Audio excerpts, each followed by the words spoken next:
And I'm Dylan Black. You know, the back-to-school bugs are back. Indeed, all kinds of different bugs.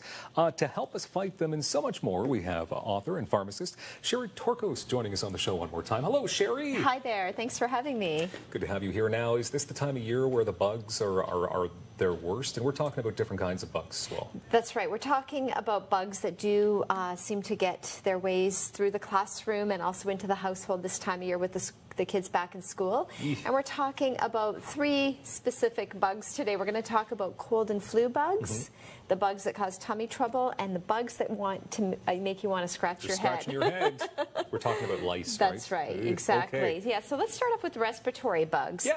So the cold and flu can be caused by different types of viral infections, which kids typically get anywhere from 8 to 12 infections a year, and the reality is that we know children are not good at washing their hands. They're not good with their coughing and sneezing hygiene. They don't always do it into their sleeve like they should. They're still doing it in their hands too, probably, right? They still do it in their hands, and then they touch things, and that's how the germs get passed around this time of year. So you want to encourage them to wash their hands, teach them proper technique, singing the happy birthday song or doing their ABCs while they're washing their hands. That's really important. Looking at fortifying their diet with vitamin C-rich foods is really important as well.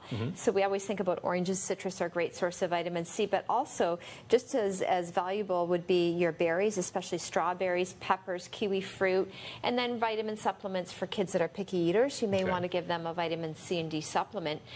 Beyond that, though, there is something we can do specifically to help supplement their immune system or support their immune system, and that would be Echinacea.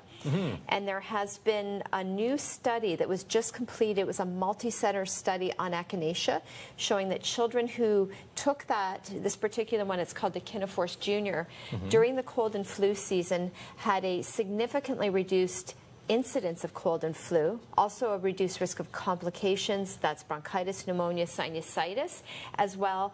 There was a 73% reduced need for antibiotics, which is really the exciting news. As a pharmacist, we're always trying to educate people on only using antibiotics when you absolutely need them, because there is that downside with the side effects and resistance. What is Echinacea? Echinacea is also known as purple cone flower, and it's a weed. It grows, you'll find it even in different areas here in Ontario, but the one that is used to make the supplemental form, because you can't just grow your own Echinacea easily and get the specific standardized amount of the bioactives. I mean, certainly it's nice if you're having an English garden and you want to have some wildflowers that attracts the bees. I would encourage that. But for supplemental purposes, it's best to take a product that has been standardized and has the bioactive ingredients that are going to offer the immune enhancing effects. So the Echinacea bivalve, it's a Swiss company. It's been around for decades, and the dosage for children, they can take that 2 and above, is anywhere from 1 to 2 tablets. So that's the big one, daily for prevention, and then it can also be taken for acute treatment to put a break on the cold. All right. Just under 3 minutes, time goes quick, and we have 2 more bugs to deal with. So you want to talk about stomach bugs? Yeah, tummy bugs, which can affect kids and cause upset stomach pain, gas, bloating, diarrhea. It can often be brought on by an imbalance in the microflora. And what is that? Okay, so your microflora are the good bugs that line your digestive system. So from mouth to bottom end, we have bugs. Some are good, they have beneficial effects, some are not so good, and they can cause some side effects. You're painting quite the picture as well, yes. So we can visualize that. We want to keep a good balance of the beneficial bacteria in our digestive system. When you take an antibiotic, it not only kills the bad bacteria, but it can also kill some of the good bacteria. That can lead to diarrhea, upset stomach, especially in kids. So probiotic supplements are very helpful to negate that antibiotic-associated diarrhea. And you'll see on this package actually has a Health Canada approved claim for treating antibiotic-associated diarrhea. I would recommend kids take this during and after antibiotics, but also throughout the year, just to optimize digestion, to support immune system health. This one by all kids, it comes in little packets, stable at room temperature, which is great, gluten-free, dairy-free, non-GMO, and it's an orange flavor. And they also have some gummies too, which kids love these because they taste like a treat, Gummies a real treat. Okay, so let's talk about lice is the word, right? Yeah, so lice is the 3rd bug that I wanted to chat about, because the how we approach the treatment of head lice has changed. Years ago, pesticides were the primary method of treating head lice. Wow. I know that sounds terrible to put a pesticide on a child's head.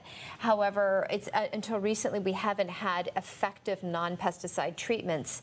So when it comes to non-pesticide treatments, this is something you'll find in a pharmacy which kills both the eggs and the adult lice, and it's called NIDA. It suffocates, smothers the lice.